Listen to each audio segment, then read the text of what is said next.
a leitura do Evangelho de Lucas, capítulo 9, os versículos de 51 a 62.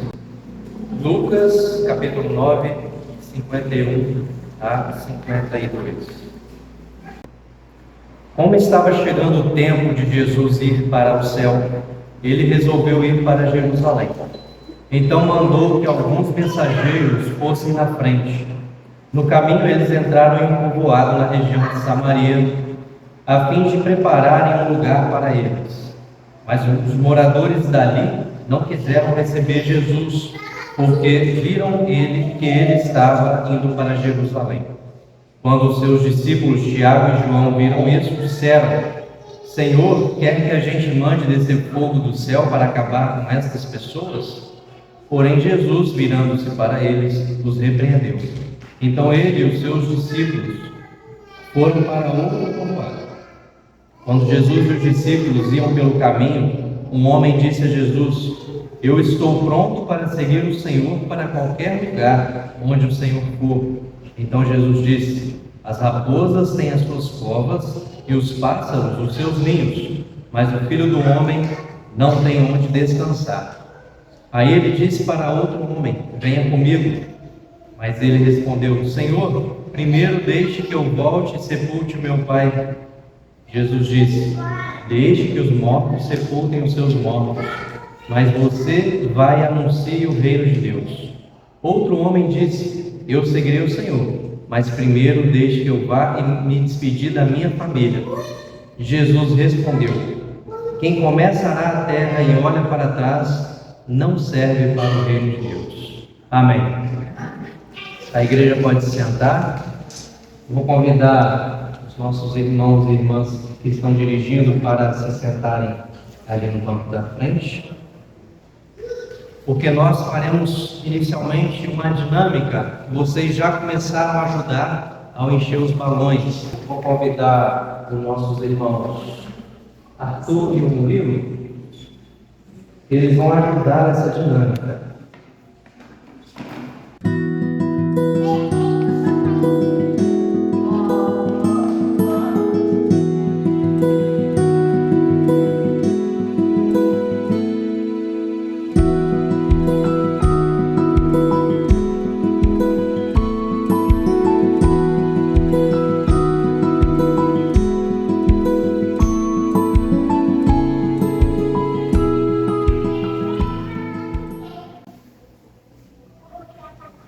Vocês viram esses dois trabalhando, arando a terra? Nós oxigenamos a terra e colocamos aqui, e agora eles fizeram um trabalho conhecido como arar a terra. É importante compreender o empreendimento do arado ou do cultivo do arado. É preciso estar inteiramente atento e comprometido com a tarefa. Se tem um obstáculo e o boi que está puxando o arado não sabe que tem um obstáculo, mas quem está guiando vê o obstáculo, essa pessoa está comprometida e guiando o boi para que a terra seja arada e não haja problemas na hora de passar com esse instrumento de cultivo na terra. A tração animal é apenas uma parte do poder que Deus emprestou ao ser humano, pois a outra parte é coordenar, direcionar e ter firmeza para garantir que a terra seja sulcada, revolvendo o solo de baixo para cima, possibilitando a oxigenação e melhor distribuição dos nutrientes para a plantação que foi planejada. Então, quem já esteve na roça ou quem já presenciou a aração da terra, sabe da importância de fazer esse trabalho, essa tarefa com muita responsabilidade e prestando muita atenção no que está fazendo. Além disso, o condutor do arado é responsável por evitar acidentes com pedras que podem estar escondidas no caminho, capazes de arruinar a aração, ferir o animal que puxa o arado e frustrar todo o projeto. Esta é a lição que Jesus nos transmite no final dessa narrativa que lemos em Lucas 9, 51 a 62. Quem começa a arar a terra e olha para trás não serve para o reino de Deus. Mas até chegar aqui, Jesus nos deu outros ensinamentos importantes no Evangelho. E a gente vai falar um pouquinho sobre eles. Todos nós estamos acompanhando as guerras que acontecem no nosso planeta, que não é uma só. As guerras. Em tempos de guerra, a furtividade é o elemento chave para o sucesso de muitas missões e até mesmo pode definir o resultado de um conflito. Quem sabe o que é furtividade?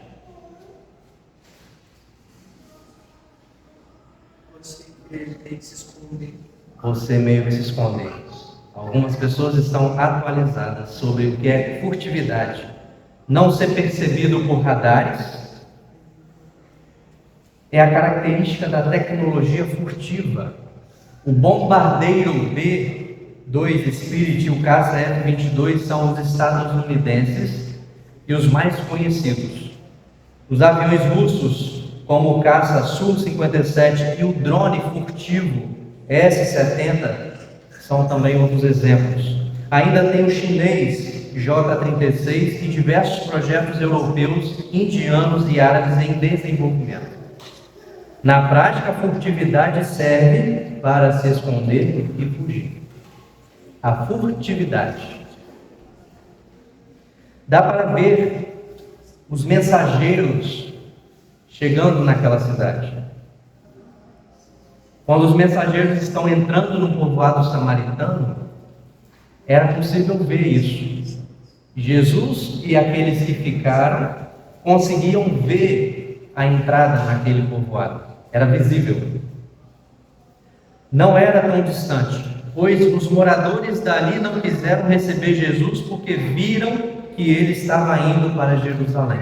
Então são situações onde as coisas são visíveis. Os movimentos, a chegada daqueles mensageiros, todos estão se vendo. Quem está disposto ou disposta a seguir com Jesus até Jerusalém, isto é, até o fim? É diante dessa pergunta que os seres humanos desenvolvem suas respostas furtivas. Quem está disposto ou disposta a seguir com Jesus até Jerusalém, isto é, até o fim, até a cruz? Então essa é uma situação diante da qual nós somos furtivos. Nós tentamos nos esconder, nós nos desviamos, nós fugimos. É diante dessa pergunta que Pedro nega Jesus 3 vezes e apresenta 3 respostas furtivas, procurando se desvincular de Jesus. Não só Pedro, como muitos outros e outras, tiveram a mesma experiência de negar Jesus, de ser furtivo. Agora Tiago e João apresentam um projeto tentador a Jesus diante da reação de oposição daquela aldeia samaritana, diante do anúncio da chegada do Messias. Mandar descer fogo para acabar com as pessoas.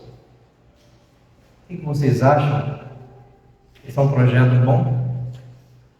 Jesus quer que mande descer fogo para acabar com aquela gente? E esse projeto, então, é um projeto de ódio e violência contra outros seres humanos, para os quais a graça de Deus também está destinada. Os samaritanos também são destino da graça de Deus. E os discípulos parecem estar opostos a isso, quando sugerem isso a Jesus. É um plano furtivo, cujo antônimo é a palavra público. O contrário de esconder, de fugir, é o público. É o mesmo que aberto, conhecido, descoberto, proclamado, sabido, visível. Jesus estava visível para todo aquele povoado. Ele não estava visível porque as pessoas falaram: Jesus está indo para Jerusalém, nós estamos vendo isso. Então Jesus era público, visível, bem como para seus discípulos. Ao contrário dessa proposta de triunfo violento, Jesus escolhe a força que brota do fracasso e da fraqueza em submissão ao projeto de Deus. Quando os discípulos sugerem, vamos acabar com essa gente, Jesus os repreende e fala, vamos para outro lugar. Então Jesus está diante de um fracasso, porque a missão deles não foi sucesso naquele povoado, foi rejeitada, então era um fracasso. E ao invés deles, então vamos acabar com esse povo que é oposição a nós, Jesus fala, não, vamos mudar de rumo. Tiago e João também testemunharam a transfiguração de Jesus. É possível que não tenham compreendido o ensinamento de Jesus naquela ocasião, que é tempo de parar, avaliar e iniciar uma nova caminhada. Eles contemplavam uma glória, né? Assim como aqueles que, junto com Jesus, quando olhavam para o templo e falavam, como são grandes aquelas pilastras, que construção grande. Então esse erro de olhar vem acontecendo constantemente com os discípulos e provavelmente acontece com a gente também. E Pedro e Tiago e João estão também errando nesse sentido. As tarefas executadas por humanos, tanto as que fracassam como as que são de sucesso, servem sempre a um próximo propósito. Não é assim na nossa vida? Eu tenho uma tarefa, que ela dando certo ou não, ela vai me servir para um próximo propósito. Se arando a terra eu errar, quebrar uma peça, ou machucar um animal, eu vou ter que parar, avaliar e rever o meu trajeto, o meu projeto, a minha plantação. Na nossa vida é a mesma coisa, né? Então a gente tem que saber lidar com o fracasso de uma forma positiva, porque os nossos fracassos eles nos servem de aprendizado. E aqui Jesus também dá essa lição. Jesus é profundamente comprometido com o reino de Deus e por isso ele procura outro povoado onde não seja rejeitado. Essa visão pacífica e positiva diante do fracasso revela uma visão muito mais abrangente. Para que a mensagem seja aceita em ambiente samaritano, basta que uma única aldeia aceite a palavra. E sabe o que acontece quando uma aldeia samaritana aceita a palavra de Deus, a mensagem de Jesus? Ela vai reproduzir na linguagem samaritana. Porque é assim que Pentecostes provou para a gente que todos são capazes de compreender a mensagem na sua própria língua, na sua própria cultura, no seu próprio jeito de ser. Então nós temos aqui Jesus resgatando isso para a gente no Evangelho, onde o fracasso faz parte da missão. E nós temos então uma aldeia acolhendo na figura daquela samaritana em João 4, que brilhantemente acolhe a mensagem do Evangelho e vira uma proclamadora. E as pessoas passam também a aderir Jesus. Indo para a nossa conclusão. Após ensinar que o fracasso é força para a realização da missão de Deus distribuída para a igreja, Jesus está diante de possíveis novos crentes. 3 homens aparecem aí num ensaio para ser discípulos. Neste momento, os discípulos que antes reforçavam a rejeição, a furtividade, com a atitude oposta à mensagem do Evangelho, agora assumem a atitude colaborativa, caminhando junto a Jesus, buscando formação e desejo de sucesso na missão. Na segunda parte, nós não vemos os discípulos questionando Jesus, ou questionando as atitudes dos outros, que não são atitudes tão diferentes de rejeição. Porque quando alguém fala assim, primeiro deixa eu fazer isso para depois eu fazer aquilo, já está rejeitando o reino.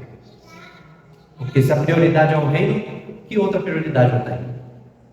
Então nesse momento a gente vê uma outra atitude dos discípulos.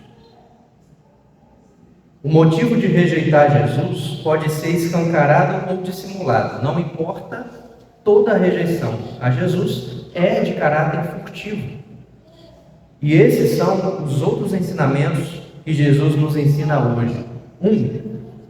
aceitar e compreender a rejeição, transformando o fracasso em ponto de partida para um projeto diferente, com o mesmo objetivo e com maiores chances de sucesso. Isso é um primeiro ensinamento que a gente pode tirar e aplicar também.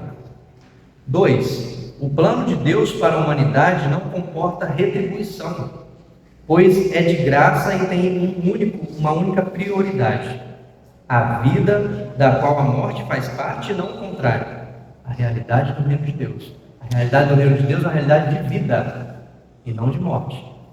Então, quem prioriza na figura daquele que tenta ser discípulo, não, deixa eu enterrar meu pai, não está entendendo que Jesus está dizendo que o reino de vida é prioridade. E 3, o terreno do reino não tem fronteiras, e trabalhar nele não é uma jornada com intervalos, como é o trabalho humano. Servir o reino é trabalho contínuo e impulsivo. Então, ao contrário da guerra, das armas, da furtividade, trabalhar para o reino de Deus é compromisso com a paz em todos os sentidos e de maneira profunda. Nosso irmão Arthur, quando fazia a leitura dele, ele enfatizou profundamente. É muito importante essa interpretação que ele faz, porque ele nos levou a entender o sentido da palavra. A palavra profundo não é profundo, é profundo. Não é isso? Então, quando a gente consegue entender a linguagem de uma criança, a gente consegue perceber que essa criança está entendendo o que ela está lendo. E se ela entende o que ela está lendo, ela está proclamando o Evangelho. E isso, então, é motivo de dar graças a Deus. Não é possível desviar da palavra de Deus, ao contrário da linguagem e atitudes de guerra. A linguagem e atitudes de guerra que quer eliminar o outro a sangue frio, furtivamente, procurando ser invisível. O Evangelho está destinado a toda a humanidade de forma pública, visível. O Evangelho não é uma coisa escondida. Vamos tentar achar o Evangelho? A gente até pode fazer uma outra dinâmica de tentar achar o Evangelho. Mas o Evangelho de Jesus, ele é sempre visível, ele é sempre público. É fascinante a tecnologia furtiva. Vocês já imaginaram que aviões passam de um lugar a outro e ninguém percebe? Isso não é fascinante? Essa tecnologia? Olha onde nós chegamos. Nós conseguimos ser invisíveis. Mas Santos Dumont sonhava com uma aviação pacífica. O pai da aviação. E destinada ao bem da humanidade. E esse brasileiro, pai da aviação, ficou extremamente triste ao ver a sua invenção sendo usada em guerras. Do mesmo modo como Santos Dumont compreendia, arar a terra é um meio, uma relação de progresso e conexão entre as pessoas e produz a paz. Arar a terra produz a paz. A aviação também deveria. Por que arar a terra produz a paz? Porque nós produzimos alimento, nós temos um comprometimento com a criação de Deus e com todas as pessoas. Se a gente quer progresso, a gente quer o bem de todos. Então, o simbolismo que o arar a terra tem mostra essa perspectiva da paz e da justiça no reino de Deus. Este é o plano de Deus para o seu reinado. E hoje não há necessidade de explorar e maltratar um animal para arar a terra. Vocês sabiam que a gente não precisa mais de animais para puxar o arado? Existem tratores elétricos ou movidos a hidrogênio. Olha que maravilha! Não polui o meio ambiente. E se for de hidrogênio, gera água como resultado. Então nós temos todas as possibilidades tecnológicas para a paz. Não sei por que ainda não usamos. Então, com esses tratores, os animais e o meio ambiente não sofrem. Sinal de liberdade, justiça e paz. Que sejamos pessoas profundamente comprometidas com o reino de Deus. Amém.